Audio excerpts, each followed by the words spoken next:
ಇವತ್ತೊಂದು ತುಂಬ ರುಚಿಯಾಗಿರುವಂತಹ ಒಂದು ಬಟರ್ ಸ್ಕಾಚ್ ಐಸ್ ಕ್ರೀಮ್ ಮಾಡೋಣ. ಇದಕ್ಕೆ ಮೊದಲನೇದಾಗಿ ಒಂದು ಪಾತ್ರೆ ಗ್ಯಾಸ್ ಮೇಲೆ ಇಟ್ಕೊಂಡು ಅದಕ್ಕೆ ಅರ್ಧ ಲೀಟ್ರಷ್ಟು ಹಾಲು ಹಾಕ್ಕೊಂಡಿದ್ದೀನಿ. ಇದು 250 ml ಕಪ್ ಆಗಿರೋದ್ರಿಂದ 2 ಕಪ್ ತೊಗೊಂಡ್ರೆ 250 ml ಅರ್ಧ ಲೀಟ್ರ್ ಹಾಲಾಗುತ್ತೆ. ಈಗ ಹಾಲಿಗೆ 3-4 ಟೇಬಲ್ ಸ್ಪೂನಷ್ಟು ಸಕ್ಕರೆ ಹಾಕ್ಕೊಂಡು ನೀಟಾಗಿ ಮಿಕ್ಸ್ ಮಾಡ್ಕೊಳ್ಳೋಣ. ಅದು ಸಕ್ಕರೆ ಎಲ್ಲ ಹಾಲಲ್ಲಿ ಕರಗಿ ಹಾಲು ಬಿಸಿ ಆಗೋ ಅಷ್ಟರಲ್ಲಿ ಒಂದು ಸೈಡಲ್ಲಿ ಬ್ಯಾಟರ್ ಮಾಡ್ಕೊಳ್ಳೋಣ. 1.5 ಟೇಬಲ್ ಸ್ಪೂನಷ್ಟು ಈ ಕಸ್ಟರ್ಡ್ ಪೌಡರ್ ತೊಗೊಂಡಿದ್ದೀನಿ. ಈ ಕಸ್ಟರ್ಡ್ ಪೌಡರ್ ಮಾರ್ಕೆಟಲ್ಲಿ ಈಸಿಯಾಗಿ ಸಿಗುತ್ತೆ. ಅಮೆಝಾನಲ್ಲಿ, ಫ್ಲಿಪ್ಕಾರ್ಟಲ್ಲಿ ಎಲ್ಲಿ ಬೇಕಾದರೂ ನೀವು ತೊಗೊಳ್ಬೋದು. ಆನ್ಲೈನಲ್ಲಿ ಎಲ್ಲಿ ಬೇಕಾದರೂ ಸಿಗುತ್ತೆ, ಇಲ್ಲ ಕಿರಾಣಿ ಅಂಗಡಿಗಳಲ್ಲಿ ಕೂಡ ಸಿಗುತ್ತೆ. ಈಗ ಡೆಸರ್ಟ್ಸಲ್ಲೆಲ್ಲ ಯೂಸ್ ಮಾಡ್ತಾರೆ ಅದು ಈ ಕಸ್ಟರ್ಡ್ ಪೌಡರು. ಇದು 1.5 ಟೇಬಲ್ ಸ್ಪೂನಷ್ಟು ಕಸ್ಟರ್ಡ್ ಪೌಡರ್ಗೆ ಸ್ವಲ್ಪ ಹಾಲು ಅಥವಾ ನೀರು ಬೇಕಾದರೂ ಹಾಕ್ಕೊಳ್ಬೋದು. ಗಂಟಿಲ್ದಿರ ಹಾಕ್ಕೊಂಡು ಮಿಕ್ಸ್ ಮಾಡ್ಕೊಳ್ಳಿ ಅದನ್ನು. ಕಸ್ಟರ್ಡ್ ಪೌಡರ್ ನಿಮ್ಮ ಹತ್ರ ಇಲ್ಲ ಅಂದರೆ 1.5 ಟೇಬಲ್ ಸ್ಪೂನಷ್ಟು ಅಂದರೆ ಅದೇ ಅಳತೆಯಷ್ಟು ಕಾರ್ನ್ಫ್ಲೋರ್ ಕೂಡ ತೊಗೊಳ್ಬೋದು. ಕಾರ್ನ್ಫ್ಲೋರು ಇಲ್ಲ ಅಂದರೆ 1.5 ಟೇಬಲ್ ಸ್ಪೂನಷ್ಟು ಮೈದಾ ಹಿಟ್ಟು ಕೂಡ ಹಾಕ್ಕೊಳ್ಬೋದು. ಎಲ್ಲ ಹಾಕ್ಕೊಂಡು ಒಂದು ಸ್ವಲ್ಪ ಕಲರ್ ಬೇಕಾದರೆ ಆ್ಯಡ್ ಮಾಡ್ಕೊಳ್ಳಿ. ಈ ಕಸ್ಟರ್ಡ್ ಪೌಡರಲ್ಲೇ ಕಲರ್ ಇದ್ದಿದ್ದರಿಂದ ನಾನು ಏನೂ ಹಾಕ್ಕೊಂಡಿಲ್ಲ. ಕಸ್ಟರ್ಡ್ ಪೌಡರ್ ಹಾಕ್ಕೊಂಡ್ರೇ ಹಾಲಿಗೆ ತುಂಬ ಚೆನ್ನಾಗಿ ಕಲರ್ ಬಂದಿದೆ. ಈ ಕಸ್ಟರ್ಡ್ ಪೌಡರ್ ಮಿಕ್ಸ್ ರೆಡಿ ಮಾಡ್ಕೊಂಡಿದ್ವಲ್ಲ ಅದನ್ನು ಹಾಲಿಗೆ ಸೇರಿಸಿ ಅದನ್ನು ಕೂಡ ಚೆನ್ನಾಗಿ ಮಿಕ್ಸ್ ಮಾಡೋಣ. ಈ ಕಸ್ಟರ್ಡ್ ಪೌಡರ್ ಹಾಕಿರೋದ್ರಿಂದ ಹಾಲು ಬೇಗನೆ ಗಟ್ಟಿ ಆಗುತ್ತೆ ಅಂತ ಅಷ್ಟೇ. ಸ್ವಲ್ಪ ಬೇಗನೆ ಗಟ್ಟಿ ಆದರೆ ತುಂಬ ಹೊತ್ತು ಕುದಿಸೋ ಅವಶ್ಯಕತೆ ಇರೋದಿಲ್ಲ. ಈಗ ಚೆನ್ನಾಗೆಲ್ಲ ಮಿಕ್ಸ್ ಮಾಡಿಕೊಂಡು ಒಂದು 3-4 ನಿಮಿಷದಷ್ಟರಲ್ಲೇ ಈ ಹಾಲು ಸ್ವಲ್ಪ ಗಟ್ಟಿ ಆಗ್ತಾ ಬರುತ್ತೆ. ಗೊತ್ತಾಗ್ತದೆ ಅನ್ಸುತ್ತೆ ನಿಮಗೆ ಮುಂಚೆ ಯಾವ ರೀತಿ ಇತ್ತು ಅಂತ, ಈಗ ಯಾವ ರೀತಿ ಇದೆ ಅಂತ. ಈಗ ಹಾಲು ತಣ್ಣಗಾಗೋಕ್ಕೆ ಸ್ವಲ್ಪ ಹೊತ್ತು ಸೈಡಲ್ಲಿ ಇಟ್ಬೇಡ. ಈ ತಣ್ಣಗಾದ್ಮೇಲೆ ಇನ್ನೂ ಕೂಡ ಗಟ್ಟಿ ಆಗುತ್ತೆ. ಅದರಿಂದ ಇದನ್ನು ಈ ಕನ್ಸಿಸ್ಟೆನ್ಸಿವರೆಗೂ ಬಿಸಿ ಮಾಡಿಕೊಂಡು ಸೈಡಲ್ಲಿ ಇಟ್ಟಿದ್ದೀನಿ, ಅದು ತಣ್ಣಗಾಗಲಿ. ಅಷ್ಟರಲ್ಲಿ ನಾವೀಗ ಬಟರ್ ಸ್ಕಾಚ್ ಐಸ್ ಕ್ರೀಮ್ ಮಾಡ್ತಾ ಇರೋದ್ರಿಂದ ಬಟರ್ ಸ್ಕಾಚ್ ಪ್ರಾಲೈನ್ ಮಾಡ್ಕೊಳ್ಳೋಣ, ಅಂದರೆ ಬಟರ್ ಸ್ಕಾಚ್ ನಟ್ಸ್ ಮಾಡ್ಕೊಳ್ಳೋಣ. ಇದು ಬಟರ್ ಸ್ಕಾಚ್ ನಟ್ಸ್ ಮಾಡ್ಕೊಳ್ಳೋಕ್ಕೆ ಒಂದು ಪ್ಯಾನಲ್ಲಿ ಒಂದು ಅರ್ಧ ಕಪ್ಪಷ್ಟು ಸಕ್ಕರೆ ಹಾಕ್ಕೊಂಡಿದ್ದೀನಿ. 1/4 ಕಪ್ದು ಇತ್ತು ನನ್ನ ಹತ್ರ, 1/4 ಕಪ್ದು 2 ಸಲ ಸಕ್ಕರೆ ಹಾಕ್ಕೊಂಡಿದ್ದೀನಿ, ಅಂದರೆ ಅರ್ಧ ಕಪ್ ಸಕ್ಕರೆನ ಪ್ಯಾನಲ್ಲಿ ಹಾಕ್ಕೊಂಡು ಒಂದು ಸ್ವಲ್ಪ ಬಿಸಿ ಮಾಡ್ಕೊಳ್ಳೋಣ. ಅದು ಕರಗಲಿ, ಕ್ಯಾರಮಲೈಸ್ ಆಗಲಿ. ಅದು ಕರಗೋ ಅಷ್ಟರಲ್ಲಿ ಒಂದು ತಟ್ಟೆ ಅಥವಾ ಒಂದು ಸಣ್ಣ ಪ್ಲೇಟ್ಗೆ ಸ್ವಲ್ಪ ಆಯಿಲ್ ಅಪ್ಲೈ ಮಾಡಿಕೊಂಡು ಸೈಡಲ್ಲಿ ಇಟ್ಕೊಂಡಿದ್ದೀನಿ. ಇದಕ್ಕೆ ಪ್ರಾಲೈನ್ಗೆ ಸ್ವಲ್ಪ ಕ್ಯಾಶ್ಯೂಸ್, ಗೋಡಂಬಿನ ಸ್ವಲ್ಪ ಸಣ್ಣ ಸಣ್ಣ ಪೀಸ್ ಮಾಡಿ ಇಟ್ಕೊಂಡಿದ್ದೀನಿ. ನೀವು ಏನು ಬೇಕಾದರೂ ಹಾಕ್ಕೊಳ್ಬೋದು, ಗೋಡಂಬಿ, ವಾಲ್ನಟ್ ಅಥವಾ ಬಾದಾಮಿ ಏನು ಬೇಕಾದರೂ ಹಾಕ್ಕೊಳ್ಬೋದು. ಈಗ ಸಕ್ಕರೆ ನಿಧಾನವಾಗಿ ಕರಗ್ತಾ ಇದೆ, ಅಂದರೆ ಕ್ಯಾರಮಲೈಸ್ ಆಗ್ತಾ ಇದೆ. ಈ ಸಕ್ಕರೆಗೆ ಬೇರೆ ಏನೂ ಆ್ಯಡ್ ಮಾಡಿಲ್ಲ. ಗ್ಯಾಸ್ ಸ್ವಲ್ಪ ಸಿಮ್ ಇಟ್ಕೊಂಡು ಸಕ್ಕರೆನ ಕರಗಿಸ್ಕೊಳ್ಳಿ. ಆಲ್ಮೋಸ್ಟ್ ಈ ರೀತಿ ಒಂಥರ ಗೋಲ್ಡನ್ ಕಲರ್ ಬರ್ತಾ ಇದ್ದಂಗೆ ಗ್ಯಾಸ್ ಬೇಕಾದರೆ ಆಫ್ ಮಾಡ್ಕೊಳ್ಳಿ. ಸ್ವಲ್ಪ ದಪ್ಪ ತಳ ಇರೋವಂಥ ಪಾತ್ರೆ ತೊಗೊಳ್ಳಿ. ಇದಕ್ಕೆ ಸಕ್ಕರೆ ಕರಗಿದ್ದಾದಮೇಲೆ ಇದಕ್ಕೆ 1/2 ಟೇಬಲ್ ಸ್ಪೂನಷ್ಟು ಬೆಣ್ಣೆ ಹಾಕ್ಕೊಂಡಿದ್ದೀನಿ. ಬೆಣ್ಣೆ ಎಲ್ಲ ಕರಗಿದ್ದಾದಮೇಲೆ ಅದ್ರ ಜೊತೆಯಲ್ಲಿ ನಾವು ಗೋಡಂಬಿ ಹೆಚ್ಚಿ ಇಟ್ಕೊಂಡಿದ್ವಲ್ಲ ಆ ಗೋಡಂಬಿ ಕೂಡ ಮಿಕ್ಸ್ ಮಾಡ್ಕೊಳ್ತಾ ಇದ್ದೀನಿ. ಎಲ್ಲ ನೀಟಾಗಿ ಮಿಕ್ಸ್ ಮಾಡಿಕೊಂಡು ಈ ನಾವು ಎಣ್ಣೆ ಸವರಿ ಇಟ್ಟಿದ್ವಲ್ಲ ಆ ಪ್ಲೇಟಲ್ಲಿ ಇದನ್ನು ಟ್ರಾನ್ಸ್ಫರ್ ಮಾಡ್ಕೊಳ್ಳೋಣ. ಗ್ಯಾಸು ಫಸ್ಟೇ ಆಫ್ ಮಾಡ್ಕೊಂಡ್ಬಿಟ್ರೆ ಒಳ್ಳೇದು ಫ್ರೆಂಡ್ಸ್. ನಾನಿಲ್ಲೊಂದು ಸ್ವಲ್ಪ ನಿಧಾನ ಮಾಡಿಬಿಟ್ಟೆ, ಅದಕ್ಕೊಂದು ಸ್ವಲ್ಪ ಕಲರ್ ಡಾರ್ಕ್ ಆಗಿಬಿಟ್ಟಿದೆ.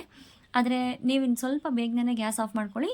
ಬೇಸಿಕಲಿ ಸಕ್ಕರೆ ಎಲ್ಲ ಕರಗಿರ್ಬೇಕಷ್ಟೇ, ತುಂಬ ಕೆಂಪಗಾಗೋವರೆಗೂ ಅದು ಕಾಯೋ ಅವಶ್ಯಕತೆ ಇಲ್ಲ. ಈಗ ಇದನ್ನೆಲ್ಲ ಒಂದು ಪ್ಲೇಟಲ್ಲಿ ಟ್ರಾನ್ಸ್ಫರ್ ಮಾಡ್ಕೊಳ್ಳೋಣ. ತಣ್ಣಗಾಗಲಿ. ತಣ್ಣಗಾದ್ಮೇಲೆ ನಮಗೆ ಆ ಪ್ರಾಲೈನ್ ಸಿಗುತ್ತೆ, ಬಟರ್ ಸ್ಕಾಚ್ ಪ್ರಾಲೈನ್ಸ್ ರೆಡಿ ಆಗುತ್ತೆ. ಈ ತಣ್ಣಗಾಗೋಷ್ಟರಲ್ಲಿ ಸ್ವಲ್ಪ ಕ್ರೀಮ್ನ ವಿಪ್ ಮಾಡ್ಕೊಳ್ಳೋಣ. ಇಲ್ಲಿ ನಾನು 3/4 ಕಪ್ಪಷ್ಟು ವಿಪ್ಪಿಂಗ್ ಕ್ರೀಮ್ ತೊಗೊಂಡಿದ್ದೀನಿ.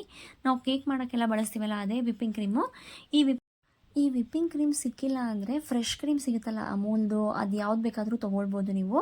ಯಾವುದೂ ಸಿಕ್ಕಿಲ್ಲ ಅಂದರೆ ಮನೇಲಿ ನಾವು ಹಾಲಿನ ಕೆನೆ ಫ್ರಿಡ್ಜಲ್ಲಿ ಇಟ್ಟಿರ್ತೀವಲ್ಲ ಫ್ರೆಂಡ್ಸ್, ಅಂದರೆ ಎಲ್ಲ ಡೈಲಿ ಸ್ವಲ್ಪ ಕಲೆಕ್ಟ್ ಮಾಡಿ ಇಡ್ತೀವಲ್ಲ ಕೆಲವರು, ಆ ಥರ ಏನಾದರೂ ಇದ್ದರೆ ಅದು ಕೂಡ ತೊಗೊಳ್ಬೋದು. ಅದನ್ನು 3/4 ಕಪ್ ತೊಗೊಳ್ಳಿ. ಈ ರೀತಿ ಬೀಟರ್ ಸಹಾಯದಿಂದ, ಎಲೆಕ್ಟ್ರಿಕ್ ಬೀಟರ್ ಸಹಾಯದಿಂದ ಬೀಟ್ ಮಾಡ್ಕೊಳ್ತಾ ಇದ್ದೀನಿ. ನಿಮ್ಮ ಹತ್ರ ಬೀಟರ್ ಇಲ್ಲ ಅಂದರೆ ಮಿಕ್ಸಿಯಲ್ಲಿ ಕೂಡ ಹಾಕ್ಕೊಳ್ಬೋದು, ಅಥವಾ ಹ್ಯಾಂಡ್ ಬ್ಲೆಂಡರ್ ಬರುತ್ತಲ್ಲ, ಹ್ಯಾಂಡ್ ವಿಸ್ಕ್ ಇರುತ್ತಲ್ಲ ಅದರಲ್ಲಿ ಕೂಡ ಮಾಡ್ಕೊಳ್ಬೋದು. ಸ್ವಲ್ಪ ಜಾಸ್ತಿ ಟೈಮ್ ಹಿಡಿಯುತ್ತಷ್ಟೇ. ಮಿಕ್ಸಿಯಲ್ಲಿ ಕೂಡ ನಾವು ಈ ರೀತಿ ಬೀಟ್ ಮಾಡ್ಕೊಳ್ಬೋದು. ಈ ಎಲೆಕ್ಟ್ರಿಕ್ ಬ್ಲೆಂಡರಲ್ಲಿ ಸ್ವಲ್ಪ ಬೇಗನೆ ಕೆಲಸ ಆಗುತ್ತೆ ಅಷ್ಟೇ. ಈ ರೀತಿ ಕ್ರೀಮಲ್ಲಿ ಪೀಕ್ಸ್ ಬರ್ತಾ ಇದೆ ಅಂದರೆ ಈಗ ಚೆನ್ನಾಗಿ ಬೀಟ್ ಆಗಿದೆ ಅಂತ ಅರ್ಥ. ಈ ರೀತಿ ಬೀಟ್ ಆಗಿದ್ದಾದಮೇಲೆ ನಾವು ಫಸ್ಟು ಹಾಲಿನ ಮಿಶ್ರಣ ರೆಡಿ ಮಾಡಿ ಇಟ್ಕೊಂಡಿದ್ವಲ್ಲ ಅದನ್ನು ಕೂಡ ಇದರಲ್ಲೇ ಮಿಕ್ಸ್ ಮಾಡ್ಕೊಳ್ಳೋಣ. ಎಲ್ಲ ಇದರಲ್ಲಿ ನೀಟಾಗಿ ಮಿಕ್ಸ್ ಮಾಡಿಕೊಂಡು ಇನ್ನೂ ಒಂದು 2 ನಿಮಿಷ ಬೀಟ್ ಮಾಡ್ಕೊಳ್ಳೋಣ. ನೀವು ಎಲ್ಲ ನೀಟಾಗಿ ಮಿಕ್ಸ್ ಮಾಡ್ಕೊಳ್ಬೇಕು ಅನ್ನೋದಷ್ಟೇ ಉದ್ದೇಶ. ಯಾಕೆಂದರೆ ನಾವು ವಿಪ್ಪಿಂಗ್ ಕ್ರೀಮ್ನ ನೀಟಾಗಿ ವಿಪ್ ಮಾಡ್ಕೊಂಡ್ಬಿಟ್ಟಿದ್ದೀವಿ. ಈಗೆಲ್ಲ ನೀಟಾಗಿ ಮಿಕ್ಸ್ ಮಾಡ್ಕೊಳ್ಬೇಕು ಅಂತ ಸುಮ್ಮನೆ ಒಂದ್ಸಲ ಈ ರೀತಿ ಮತ್ತೆ ಬ್ಲೆಂಡರಿಂದನೇ ಮಿಕ್ಸ್ ಮಾಡ್ತಾಯಿದ್ದೀನಿ ಅಷ್ಟೇ. ಈ ಥರ ಅದೇ ಎಲೆಕ್ಟ್ರಿಕ್ ಬೀಟರ್ ಇಲ್ಲ ಅಂದರೆ ನೀವು ಮಿಕ್ಸಿಯಲ್ಲಿ ಕೂಡ ಈ ರೀತಿ ಎಲ್ಲ ಒಂದ್ಸಲ ನೀಟಾಗಿ ಮಿಕ್ಸ್ ಮಾಡ್ಕೊಳ್ಬೋದು. ಕೈಯಲ್ಲಿ ಮಿಕ್ಸ್ ಮಾಡ್ಕೊಂಡಾಗ ಒಂದು ಸ್ವಲ್ಪ ಕಷ್ಟ ಆಗುತ್ತೆ, ಅದಕ್ಕೆ ಮಿಕ್ಸಿಯಲ್ಲಿ ಮಿಕ್ಸ್ ಮಾಡಿಕೊಂಡ್ರೆ ನೀಟಾಗಿ ಮಿಕ್ಸ್ ಆಗುತ್ತೆ. ಬೇಸಿಕಲಿ ಮಿಕ್ಸ್ ಆಗಬೇಕು ಅಷ್ಟೇ. ಸೊ ಈಗ ನೀಟಾಗೆಲ್ಲ ಮಿಕ್ಸ್ ಮಾಡ್ಕೊಂಡಿದ್ದಾದಮೇಲೆ ನಾವು ಬಟರ್ ಸ್ಕಾಚ್ ಪ್ರಾಲೈನ್ ರೆಡಿ ಮಾಡಿ ಇಟ್ಕೊಂಡಿದ್ವಲ್ಲ ಅದು ಕೂಡ ಈಗ ರೆಡಿಯಾಗಿದೆ. ಸ್ಪ್ಯಾಚುಲಾಯಿಂದ ಫಸ್ಟ್ ಒಂದು ಸಲ ನೀಟಾಗಿ ಮಿಕ್ಸ್ ಮಾಡ್ಕೊಂಡ್ಬಿಡ್ತೀನಿ. ಆಮೇಲೆ ನೀಟಾಗಿ ಎಲ್ಲ ಒಂದು ಸಲ ಬ್ಲೆಂಡ್ ಮಾಡ್ಕೊಳ್ಳೋಣ. ಫ್ರೆಂಡ್ಸ್, ಈಗ ಬೇಸಿಗೆ ಬಂದಿದೆ, ಮಕ್ಳಿಗೆ ಕೂಡ ರಜಾ ಇರುತ್ತೆ, ಮಕ್ಳು ಮನೇಲಿ ಇರ್ತಾರೆ, ಅವ್ರಿಗೆ ಅವಾಗವಾಗ ಏನಾದರೂ ಸ್ನ್ಯಾಕ್ಸ್ ರೀತಿ ಕೊಡ್ತಾ ಇರಬೇಕಾಗುತ್ತೆ. ಸೊ ಇನ್ನು ರಜೆಗಳು ಬಂದಿರೋದಕ್ಕೆ ನಾನು ಕೂಡ ಮನೇಲಿ ಕೆಲವೊಂದು ಚಾಟ್ ಐಟಮ್ಸು, ಕೆಲವೊಂದು ಸ್ನ್ಯಾಕ್ಸ್ ಎಲ್ಲ ಮಾಡ್ತಾಯಿರ್ತೀನಿ. ಸೊ ನಮ್ಮ ಚಾನಲ್ನ ಸಬ್ಸ್ಕ್ರೈಬ್ ಮಾಡಿ ಇಟ್ಕೊಂಡಿರಿ. ನಾನು ಇದನ್ನೆಲ್ಲ ವೀಡಿಯೋದಲ್ಲಿ ಹಾಕ್ತೀನಿ, ನಿಮಗೂ ಕೂಡ ಹೆಲ್ಪ್ ಆಗುತ್ತೆ ಅಂತ ಅಂದ್ಕೊಂಡಿದ್ದೀನಿ. ಸೊ ಚಾನಲ್ನ ಸಬ್ಸ್ಕ್ರೈಬ್ ಮಾಡ್ಕೊಂಡು ಇಟ್ಕೊಳ್ಳಿ. ಈ ವಿಡಿಯೋಗಳನ್ನೆಲ್ಲ ನೀಟಾಗಿ ನೋಡಿಕೊಂಡು ನೀವು ಕೂಡ ನಿಮ್ಮ ಮಕ್ಕಳಿಗೆ ಮಾಡಿಕೊಡ್ಬೋದು. ಈಗ ಇದನ್ನೆಲ್ಲ ನೀಟಾಗಿ ಬೀಟ್ ಮಾಡ್ಕೊಂಡು ಇದಾಗಿದೆ. ಈ ಬಟರ್ ಸ್ಕಾಚ್ ಪ್ರಾಲೈನ್ ಮಾಡಿ ಇಟ್ಟಿದ್ವಲ್ಲ ನಾವು, ಅದನ್ನು ನೀಟಾಗಿ ಪ್ಲೇಟಿಂದ ತೆಗೆದು ಸುಮ್ಮನೆ ಪ್ಲೇಟ್ ಕೆಳಗಡೆಯಿಂದ ಒಂದು ಸಲ ಪ್ರೆಸ್ ಮಾಡಿದ್ರೆ ಸಾಕು, ಅದು ನೀಟಾಗಿ ರೌಂಡಾಗಿ ಎದ್ದು ಬರುತ್ತೆ. ಈಗ ಅದನ್ನೆಲ್ಲ ಸಣ್ಣ ಸಣ್ಣ ಪೀಸ್ ಮಾಡ್ಕೊಳ್ಳೋಣ. ಕುಟಾಣಿಯಲ್ಲಿ ಹಾಕ್ಕೊಂಡು ನೀಟಾಗಿ ಪೌಡ್ರ್ ಮಾಡ್ಕೊಂಡಿದ್ದೀನಿ. ಈ ಬಟರ್ ಸ್ಕಾಚ್ ಪ್ರಾಲೈನ್ ಮಾಡೋದು ಹೇಗೆ ಅಂತ ನಾನು ಮುಂಚೆ ಕೂಡ ಬಟರ್ ಸ್ಕಾಚ್ ಕೇಕ್ ಮಾಡುವಾಗ ಹೇಳ್ಕೊಡುವಾಗ ಇದನ್ನು ಹೇಳ್ಕೊಟ್ಟಿದ್ದೀನಿ. ನೀವು ಆ ಕೇಕ್ ಕೂಡ ಒಂದು ಸಲ ನೋಡ್ಕೊಂಡು ಬರ್ಬೋದು. ಮತ್ತು ಬಟರ್ ಸ್ಕಾಚ್ ಪ್ರಾಲೈನ್ ಮಾಡೋದು, ಬಟರ್ ಸ್ಕಾಚ್ ಸಾಸ್ ಮಾಡೋದು ಎಲ್ಲನೂ ಹೇಳ್ಕೊಟ್ಟಿದ್ದೀನಿ. ಈಗ ಇದನ್ನೆಲ್ಲ ನೀಟಾಗಿ ಕುಟ್ಕೊಂಡು ಪೌಡರ್ ಥರ ಮಾಡ್ಕೊಂಡಿದ್ದೀನಿ. ಅಂದರೆ ತುಂಬ ಪೌಡರ್ ಮಾಡ್ಕೊಂಡಿಲ್ಲ, ಸ್ವಲ್ಪ ಚಂಕ್ಸ್ ಥರ ಮಾಡ್ಕೊಂಡಿದ್ದೀನಿ, ಬಾಯಿಗೆ ಸಿಕ್ಕಿದ್ರೆ ಚೆನ್ನಾಗಿರುತ್ತೆ ಅಂತ. ಈಗ ಇದನ್ನು ಒಂದು 2-3 ಟೇಬಲ್ ಸ್ಪೂನಷ್ಟು ಇದನ್ನು ಕೂಡ ನಾವು ರೆಡಿ ಮಾಡಿಟ್ಟಿದ್ದಂತಹ ಐಸ್ ಕ್ರೀಮ್ ಮಿಶ್ರಣದಲ್ಲಿ ಮಿಕ್ಸ್ ಮಾಡಿಕೊಂಡು ಎಲ್ಲ ನೀಟಾಗಿ ಇನ್ನೊಂದು ಸಲ ಬೀಟ್ ಮಾಡ್ಕೊಳ್ಳೋಣ. ಅಂದರೆ ಮಿಕ್ಸ್ ಮಾಡಿಕೊಂಡ್ರೂ ಸಾಕು. ಈ ಬಟರ್ ಸ್ಕಾಚ್ ಪ್ರಾಲೈನು ನಾವು ಐಸ್ ಕ್ರೀಮ್ ಒಳಗಡೆ ಹಾಕಿರೋದು, ಅವಾಗವಾಗ ಐಸ್ ಕ್ರೀಮ್ ತಿನ್ನುವಾಗ ಬಾಯಲ್ಲಿ ಚಂಕ್ಸ್ ಸಿಗುತ್ತೆ, ತುಂಬ ರುಚಿಯಾಗಿರುತ್ತೆ. ಮಕ್ಕಳು ಮನೇಲಿರ್ತಾರೆ, 2-3 ದಿನ ಆದರೂ ಅಟ್ಲೀಸ್ಟ್ ತಿನ್ನೋಕ್ಕಾಗತ್ತೆ ಅನ್ನೋಷ್ಟು ಮಾಡಿದ್ದ ಐಸ್ ಕ್ರೀಮು ಒಂದೇ ದಿನದಲ್ಲೇ ಖಾಲಿ ಆಗಿಬಿಡ್ತು.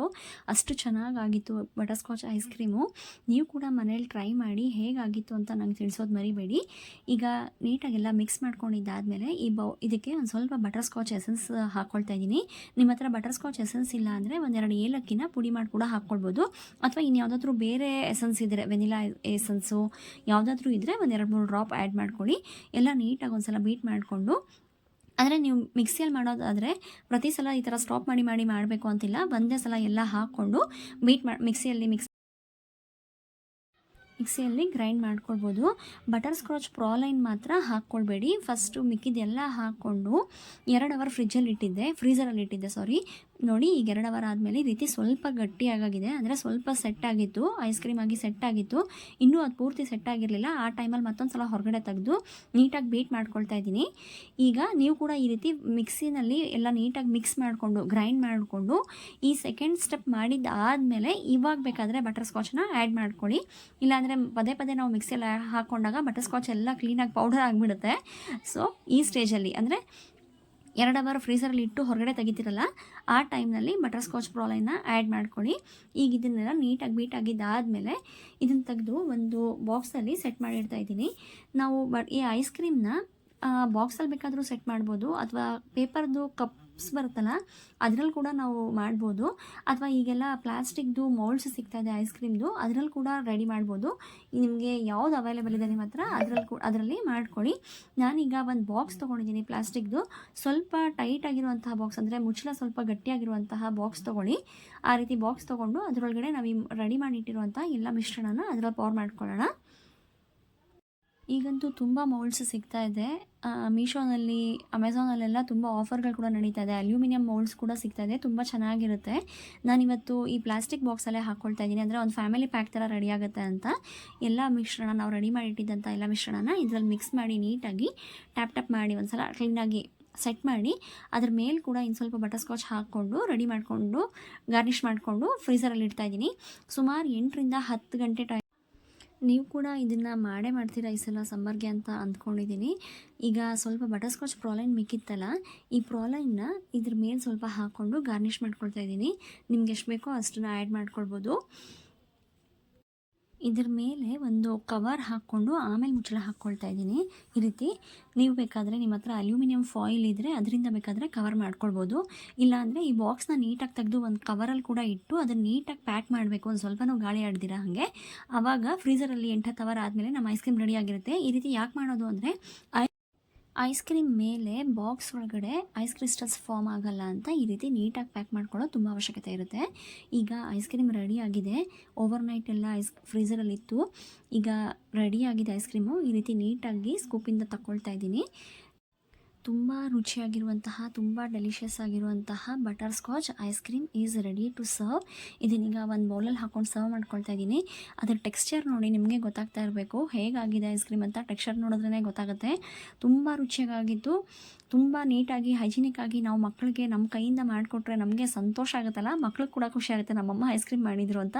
ಸೊ ನೀವು ಈ ರೆಸಿಪಿನ ಟ್ರೈ ಮಾಡ್ತೀರಾ ಅಂದ್ಕೊಂಡಿದ್ದೀನಿ. ಹೇಗಾಗಿತ್ತು ಅಂತ ನಾನು ಕಾಮೆಂಟ್ ಮಾಡಿ ತಿಳಿಸೋದು ಮರಿಬೇಡಿ. ಇದೇ ರೀತಿ ಮಕ್ಕಳಿಗೆ ಬೇಸಿಗೆಗೋಸ್ಕರ ಹಲವಾರು ಸ್ನ್ಯಾಕ್ಸ್ನ ಐಸ್ ಕ್ರೀಮ್ಸ್ನ ಇನ್ನೂ ಹೇಳ್ಕೊಡೋದಿದೆ. ಸೊ ನಮ್ಮ ಚಾನಲ್ನ ಸಬ್ಸ್ಕ್ರೈಬ್ ಮಾಡ್ಕೊಳ್ಳೋದು ಮರಿಬೇಡಿ. Thank you for watching.